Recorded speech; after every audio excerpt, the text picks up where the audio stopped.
Welcome back to Real Estate and More. Our special guest today is my good friend, a man well known in the radio and television business throughout the San Francisco Bay Area. He served as a creator and producer of many radio shows and is quite frankly a downright nice guy. As far as knowledge of real estate is concerned, he holds great interest and is constantly asking outstanding questions about housing and the market in the San Francisco Bay Area. He continues to tease me regarding seeing our photo advertisements on shopping carts, all in good nature. At least I believe. Please extend a warm welcome today to Mr. Charlie Coane. Charlie, welcome to the show. Hello, Michael. How are you? Yeah, I have a couple questions that just pop into my mind here, and one of them is: do you have to stage a home? Is that a good idea if you're a seller? And about how much would that cost to do that on like a 3-bedroom, two bath house? What would it cost to stage it, and is it worth the money? It's a really good question. We're asked that all of the time. The answer to that is your home has, due to National Association of Realtors, has the ability to sell for as much as 14% more if you stage the home. We typically use stagers in every home that we list, and the reason is that the home looks beautiful, the photos look great, whether or not you use them online or in printed materials. But the answer is yes, it does pay off in returns, and 14% of the home value is something not to sneeze at. No, I think that's a worthwhile idea. And then, did people just come in? They take all your furniture out, or they bring in completely different set of furniture with beds and dressers and everything? I mean, how does it work exactly? Well, the optimum is to let them do all of the staging to where they can make it look just like the most amount or number of buyers would be interested in that particular home. Although some stagers will do partial staging and charge you a portion of what they normally would do, staging can be anywhere. My wife always gets on me if I try to quote what those amounts are, but it could be anywhere from like $2,500 to as much as $10,000 for the staging, and that's usually for about 60 days of staging time. But over the course of our experience, we've found that it's definitely been worth it. Okay, well, you say 60 days. What if it's less than that? I mean, what if you sell your house in 2 days? Well, you get any money back on that? No. No. Okay. You mean no? Is that what you're saying? I mean no. And also to let you know is that the real estate agents make zero money on staging. And so we go and we sell this artwork, which is what stagers tend to think of themselves as people that create art. And you get the staging in there. We make no money over it, but at the same time, you're adding another element that could be of contestable element into the transaction of selling a person's home. If the people really like the staging, can they buy some of it and just leave it there and get rid of their old furniture? It has happened in the past. Yes, in some cases. With some stagers, no. Michael, I was wondering if you're a home buyer, and can you assume the loan if it's a really good loan or something, or at least you think it is, that the buyer actually has? Can you assume their loan? Well, back in the day, which has been several decades ago, that was definitely a possibility. But now, most of the lenders have precluded that. But you would still have to qualify as a buyer for that loan before it would be assumable. So the answer is most loans today are not assumable. Well, that answers that question, I guess. Yeah. I don't mean to slam doors here. I'm just saying this is what we have to deal with out there. I guess I saw that somewhere where there was an assumable mortgage or something, but I thought, well, I haven't seen much of that, and you're emphasizing that. It must have been back in your vintage, Charlie. It could be, yeah. And Michael, it seems in the Bay Area that the market and the price of houses and buying houses and so forth, it can vary greatly from one area to another. And so how does that factor in? If you're looking for a home, can but you want to live in a certain area, then it doesn't really matter what's going on in some other market. You're looking in that area. How do you try to figure that out? What if somebody doesn't know anything about the Bay Area and they know that in some places homes sell very quickly and in others they don't? So how do you kind of sort all that out? Well, that's another good question, Charlie. I didn't realize that you were so adept at this, but you are. Anyhow, there are, in my view, there's more than 50,000 real estate markets in the United States, of which there are sub-markets of price ranges or values. And any one of those has a different set of characteristics along with it. In the San Francisco Bay Area, it's a very vibrant market here because it has a sense of community. It's well located. We're close to Lake Tahoe. We're close to the ocean. We're close to culture. And one other big factor is that the tech industry, the center of the world, is right here in Silicon Valley and on the peninsula. So it's always been a very, very vibrant market here. And your question says, well, okay, well, why not take a very close look at any one of these segmented markets and say, well, how much is it going to be? Well, a lot of the information to start with is online for the home searcher, potential buyer. But when you get a real estate professional, then you've got something that really makes a lot of sense, because the values that you see from some of the big Z and the big R and those type of sites, they've never been to the home. They've never seen what kind of improvements it is. They're not really up on what the market actually is doing. It's just an algorithm that is used for the characteristics of that house. So you get yourself a real estate professional that's been experienced, that knows how to negotiate, and then you look for homes off the market or homes that are coming on the market. The ones that are off the market is generally going to come from your real estate professional working with a top agent network or something of that nature. Okay, if you're selling a home, and do they have things where you have to, there are contingencies for buyers and sellers? You have to do this, you have to do that. Is that even happening in the Bay Area right now? Well, in the Bay Area, like it or not, the market is pretty much in equilibrium. A lot of folks think that it was going to fall off the cliff, and they've been saying that in the media forever, but it's not going to fall off the cliff, in my view, because of the fact that there is no homes, not a large amount of homes for sale. The housing inventory is really low. The amount of buyers are not real robust at the moment because they're pausing at mortgage interest rates. In the real estate purchase agreement, called an RPA, there are contingencies of sale. The contract itself is 16 pages of as-is conditions, and it has been massaged over by lawyers for years and years and years. And if you want to buy or sell in California, don't use anything else, in my view.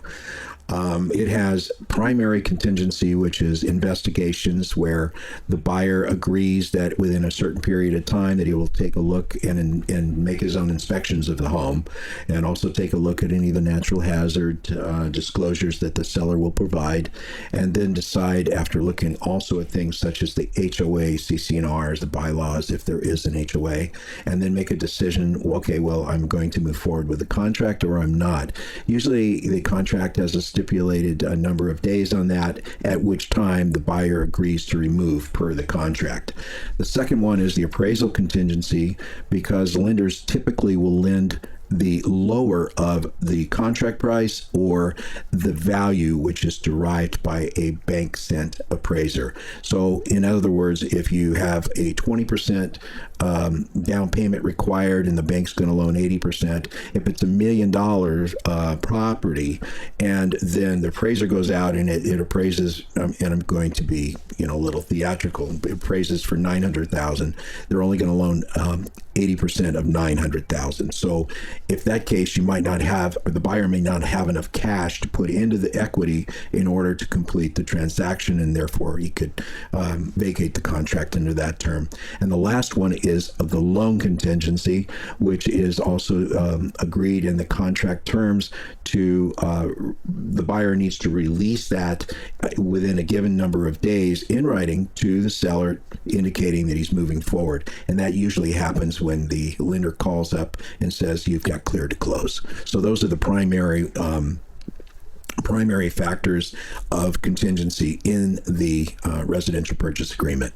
Well, here's another question I'm wondering about. What about what percentage of the selling price is the buyer going to have to put down? If it's $1 million home, let's say, what percentage of that are you going to have to put down to get the loan? Usually, the normal is usually 20%. So if it's $1 million loan, $200,000 would be the actual number that you would come out of pocket with. However, there are some loan programs all the way down to 5%.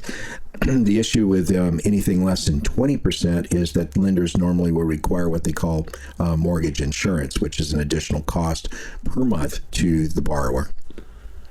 Okay. The other thing is there seems to be a pretty big difference from neighborhood to neighborhood. Some houses will be on the market for a couple of weeks, maybe a month. Others will be on the market for an hour, and they're gone at on a cash sale. Do you find a lot of that going on? That if you could look at a house and say, this house is going to sell very quickly, or give us a little time because it's going to be a week or two or a month. Yeah.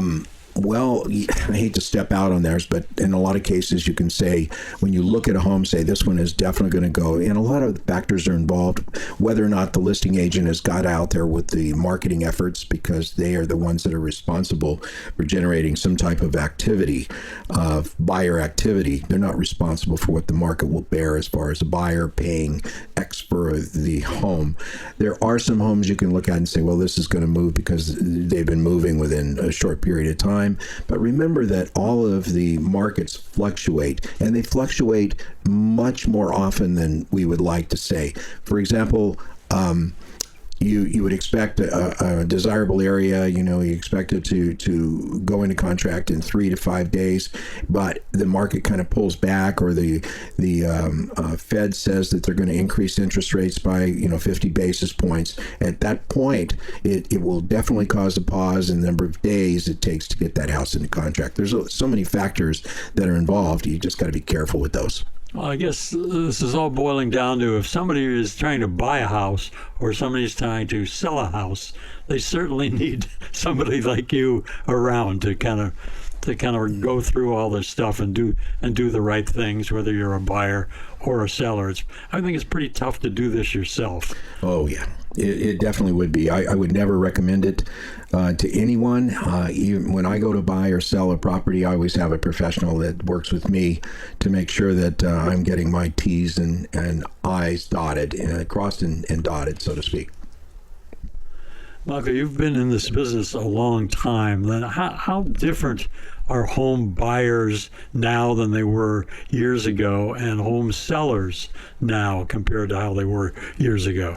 Interesting. The primary seller today, or one that is reluctant to sell, or homeowner in California, are people of retirement age, and they're reluctant to sell. If they haven't sold and moved to another location, then they're not likely to. They've got a low interest rate mortgage, like someone I know I'm looking over there at, and or it's paid off in some cases, and they, why move? And it makes perfect sense.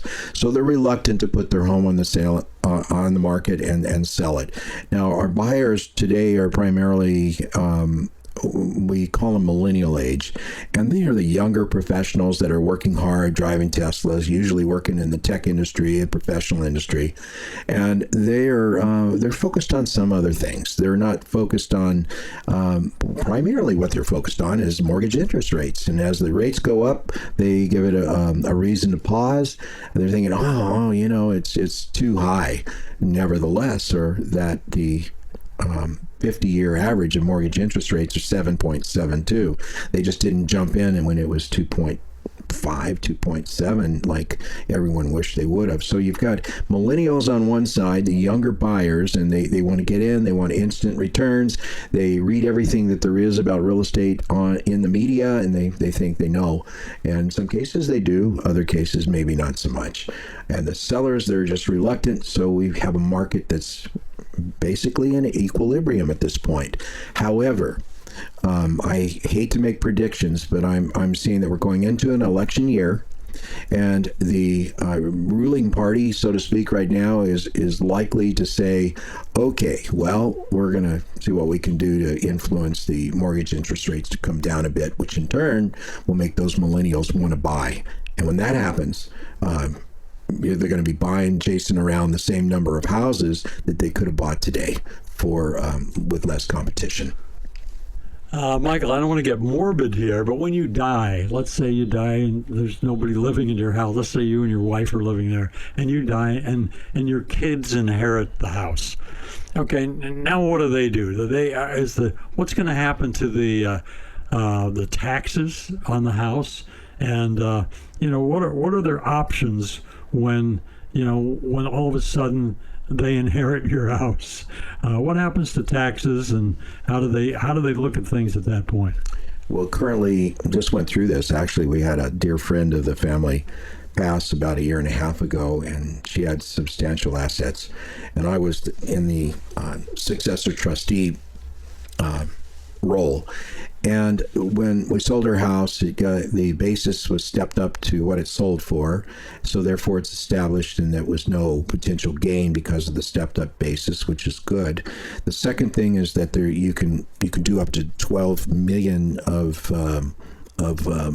inheritance without paying taxes, and she didn't have that much.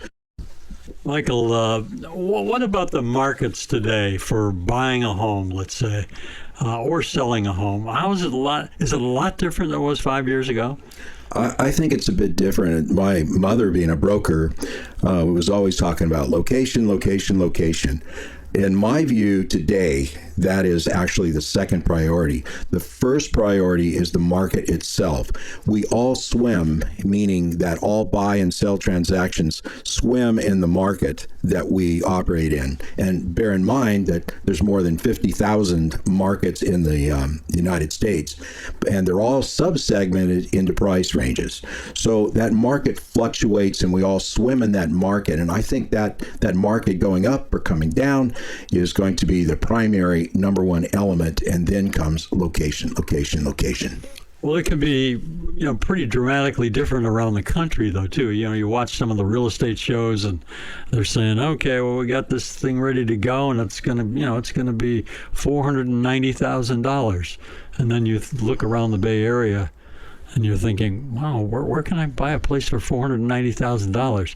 So there's a little bit difference between Waco, Texas, and the San Francisco Bay Area. Absolutely. If you take a look at the peninsula, and you take a look at the South Bay, and you take a look at the San Ramon Valley, these are all very, very desirable areas to live. You're going to pay to live in a desirable area with a community that is there. You've got top-rated schools, you've got shopping, you've got the ocean nearby, the bay, and you've got the mountains not too far away, wine countries north and south of us. Very desirable. Therefore, the market's going to be that much more vibrant in this area. Whereas you go out towards the valley, in the middle of the valley, you'll find the prices, the home values are down quite a bit. So location, location, location is definitely a factor. But those markets are moving all of the time, and sometimes as much as once a week. Yeah, it's just an interesting situation, and then a lot of it can be also when you put your home up for sale. It can be just dramatically different, can it be? I mean, some houses will sell very quickly, and others won't. And then you have the situation where if somebody is in with a low interest rate, they just don't have much interest in selling their house unless they get a big number. Unless they get a big number, they have some reason to sell the house because they have to go somewhere else. So, so there's a lot of things to iron out, and the people certainly need somebody like you to help them work it out. Yes, I have a good friend. He runs a big real estate company. There's actually 10 offices in the San Francisco Bay Area, and he's always said, realtors don't control the market. And everybody likes to take that on their back as an agent, that we control the market. Real estate agents, and I will say it again, do not control the market. We deal with what we have to work with at the time, and we draw the activity to the property.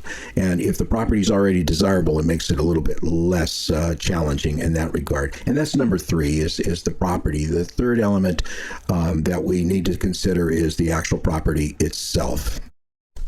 So, Michael, then what is the fourth element here?